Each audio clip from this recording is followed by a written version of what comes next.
অনেক সাধারণ ছাত্ররা আমাদের সাথে ঘুরলেও সারা জীবন ঘুরলেও কোনো লাভ হয় না। কারণ এখানে একটা সিস্টেম হচ্ছে কিছু বই পড়তে হয়। আপনি যদি ইসলামী ছাত্র শিবির করতে চান তাহলে শুরুতে আপনাকে সমর্থক হতে হবে।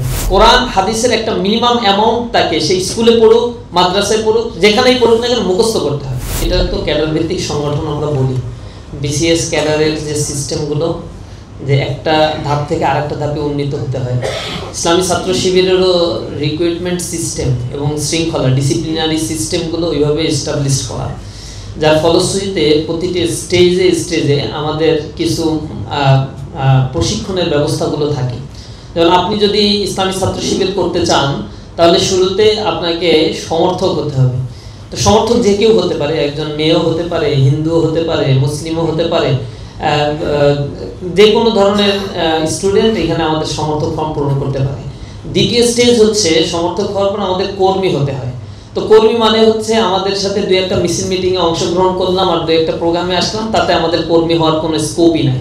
এরকম অনেক জনশক্তি, অনেক সাধারণ ছাত্ররা আমাদের সাথে ঘুরলেও সারা জীবন ঘুরলেও কোনো লাভ হয় না। কারণ এখানে একটা সিস্টেম হচ্ছে কিছু বই পড়তে হয়, কর্মী সিলেবাস আছে। এই সিলেবাসের মধ্যে কোরআন, হাদিস এবং ইসলামের বেসিক ফান্ডামেন্টাল কিছু নর্মস, ভ্যালুসগুলো এখানে ইনক্লুড করে দেওয়া, যেটা করলে সে মোটামুটি ইসলাম সম্বন্ধে জানবে, 5 ওয়াক্ত নামাজ পড়বে, সহিভাবে কোরআন পড়া শিখবে এবং 5 ওয়াক্ত নামাজের যে মানে তাসবিহ তাহলিল এইগুলো তাকে শিক্ষা দেওয়া হয়। এই শিক্ষাগুলো হলে তাকে একটা ভাইবা নেওয়া হয়। যদি আমরা মনে করি ইসলামের নলেজের দিক থেকে মোটামুটি সে কিছুটা জানে, তখন তাকে অ্যাসোসিয়েট, সাথী হওয়ার জন্য চেষ্টা করতে হয়। সাথী হওয়ার জন্য আমাদের একটা সিলেবাস রয়েছে, কোরআন, হাদিস, ফিকা, উলুমুল কোরআন, মাকাসিদুশ শরিয়া, আরবি শিক্ষা, এরপরে এখানে আছে ইন্টারন্যাশনাল অ্যাফেয়ার্স, ডোমেস্টিক অ্যাফেয়ার্স, ইসলামের সিভিলাইজেশন সম্বন্ধে নলেজ, এরপরে হচ্ছে আমাদের ইসলাম কি চায়, রাসূল করিম সাল্লাল্লাহু আলাইহি ওয়াসাল্লামের জীবনী কেমন ছিল, আসহাবে রাসূলের জীবনী কেমন ছিল, এরপরে যুগে যুগে ইসলামী আন্দোলন, দেশের প্রেক্ষাপট, বাংলাদেশের রাজনীতির গতিধারা, এরকম সেপারেট করা প্রায় 29টা বই পড়তে হয়। এর বাইরে কোরআন হাদিস পড়তে হয়। এটা পড়ার পরে সে একটা নলেজ গেইন করে। এটার মধ্য দিয়ে তাকে আমরা আরেকটা ভাই বানাই। এরপরে ধারাবাহিকভাবে সে সাথী হয়। সাথী হওয়ার পরে তাকে সদস্য হতে গেলে আবার 79টা বই পড়তে হয়, পুরা কোরআন অর্থসহ পড়তে হবে, রাসূলের পুরা সিরাত পড়তে হবে এবং কোরআন হাদিসের একটা মিনিমাম অ্যামাউন্ট তাকে সেই স্কুলে পড়ুক, মাদ্রাসায় পড়ুক, যেখানেই পড়ুক না কেন মুখস্থ করতে হয়। তো স্বাভাবিকভাবেই ইসলামের এই নলেজগুলো তার ভিতরে যখন দেয়া হয় তখন সে আসলে বুঝতে পারে যে তার ডিউটিটা কি।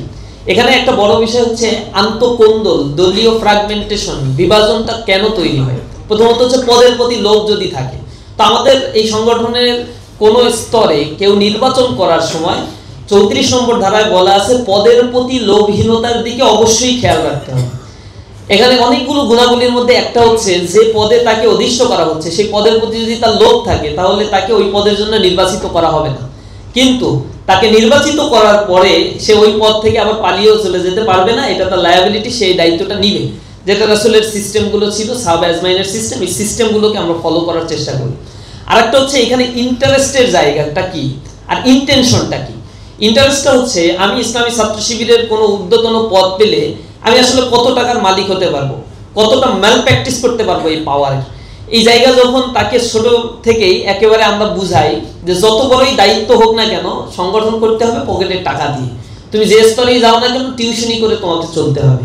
তো টিউশনি করার পরে যদি 2000-5000 টাকা ইনকাম করো, তার থেকে 500-1000 টাকা ইসলামী আন্দোলনের এই সংগঠনের ফান্ডে বাইতুল মাল দিয়ে তারপরে তোমাকে অন্য কাজ করতে হবে। এটা যদি আপনি জানতে পারেন যে ইসলামী ছাত্র শিবির করতে গেলে যত বড় নেতা হয় কালেকশনে সর্বপ্রথম তাকেই ওয়াদা করতে হয় যে হ্যাঁ আমি 5000 টাকা দিলাম, এরপর কে কত দিবেন। এটা দিয়েই যখন শুরু করতে হয় তখন স্বাভাবিকভাবে এই আন্দোলন বুঝে শুনে করতে আসে। কারণ এখান থেকে চাঁদাবাজি করার সুযোগ নাই, টেন্ডারবাজি করার সুযোগ নাই। আবার এখানে নামাজ, কোরআন, হাদিস সবকিছু ইকুয়ালি তাকে প্রতিপালন করে চলতে হয়।